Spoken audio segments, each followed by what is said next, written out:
Assalamualaikum warahmatullahi ta'ala wabarakatuh. Hamdan kathiran tayyiban mubarakan fih. Salatan wa salaman ala khairi khalqih. Sayyidina wa maulana Muhammadin wa ala alihi wa ashabih. Wa man tabi'a risalatah ila yaumil qiyamah. Wa ba'du. Ikhwani kaum muslimin dan muslimat rahimani wa rahimakumullah.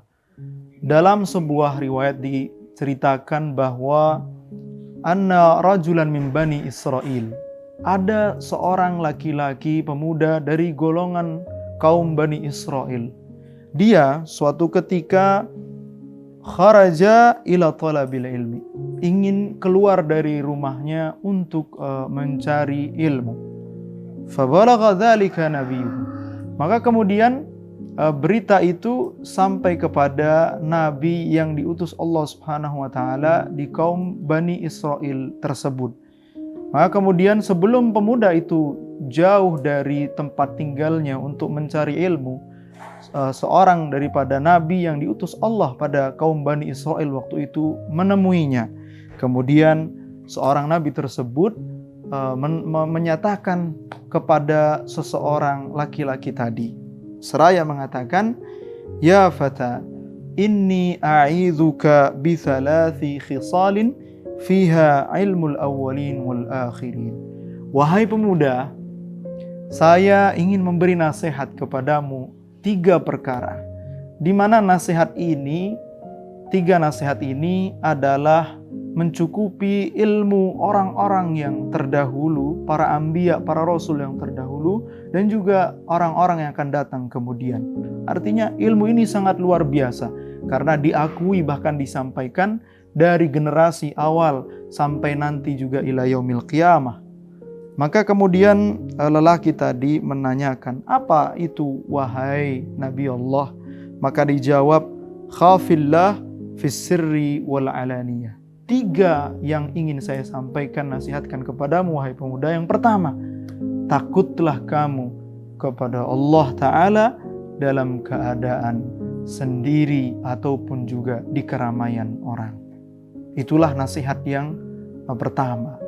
Tentu al-khawf adalah termasuk da'bus salihin. Rasa takut adalah pemberian Allah kepada orang-orang yang salih. Orang yang salih yakni ketika dia dalam keadaan sendirinya selalu menjaga kesalihan, kebaikan dirinya, dan juga ketika di hadapan orang dia juga menjaga kesalihan dirinya. Inilah yang kemudian menjadikan seorang itu mu'minina haqqa, orang yang beriman yang benar-benar. Adapun orang yang ketika sirnya dia melakukan apa, ketika alaniyahnya atau ketika beramai-ramai dengan orang dia melakukan apa, maka na'udzubillah hadza min alamatin nifaq. Ini adalah ciri-ciri orang yang munafik. Hakadha. Inilah pesan pertama seorang nabi tadi kepada seseorang laki-laki pemuda yang akan menuntut ilmu. Takutlah kamu kepada Allah, baik ketika kamu sedang sendiri ataupun juga berada di keramaian orang. Kemudian apa nasihat yang kedua? Ikhwani wa akhwati fillah rahimani wa rahimakumullah. Wa amsik lisanaka 'anil khalqi la tadhkurhum illa bi khairin.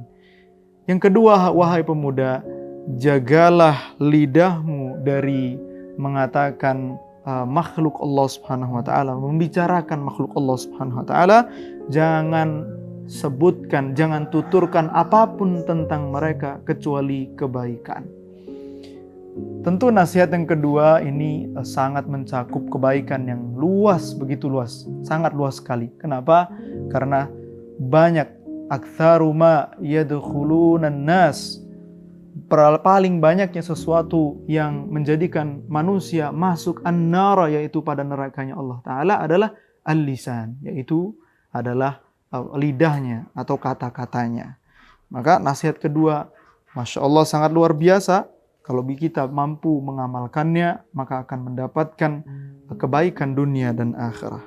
Kemudian nasihat yang ketiga yang juga tidak kalah penting, wahai ikhwani wa akhwati fillah rahimani wa rahimakumullah, wanzur khubzaka alladhi ta'kuluhu hatta yakuna minal halal.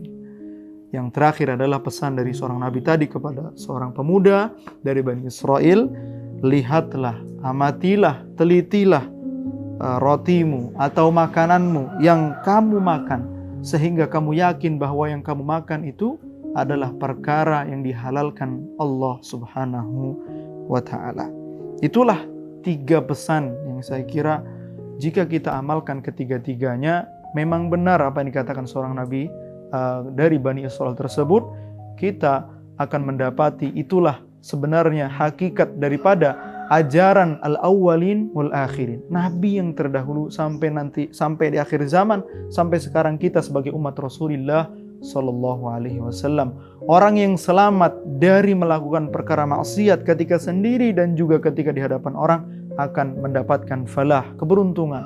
Orang yang kemudian menjaga lisannya dengan baik, maka dia akan selamat. As-salamah al-aman lahu fid dunya wal akhirah, mendapatkan keselamatan dunia dan akhirat. Dan yang terakhir, orang yang berhati-hati terhadap apa yang dia makan, ma yadkhulu ila batnihi, semua yang masuk kepada perutnya dia jaga dengan sebaik-baiknya, maka insyaallah akan mendapatkan al-aman, as-surur, al-farah, kebahagiaan, keberuntungan, kemuliaan di sisi Allah Subhanahu wa taala di dunia sampai juga di akhirat. Kemudian kisah itu ditutup famtana al-fata 'anil khuruj.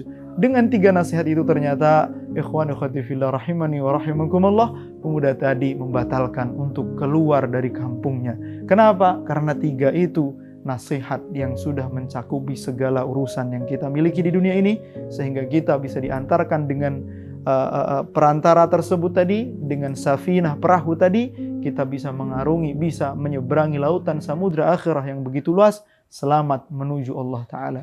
Hakadha, wallahu a'lam. Assalamualaikum warahmatullahi ta'ala wabarakatuh.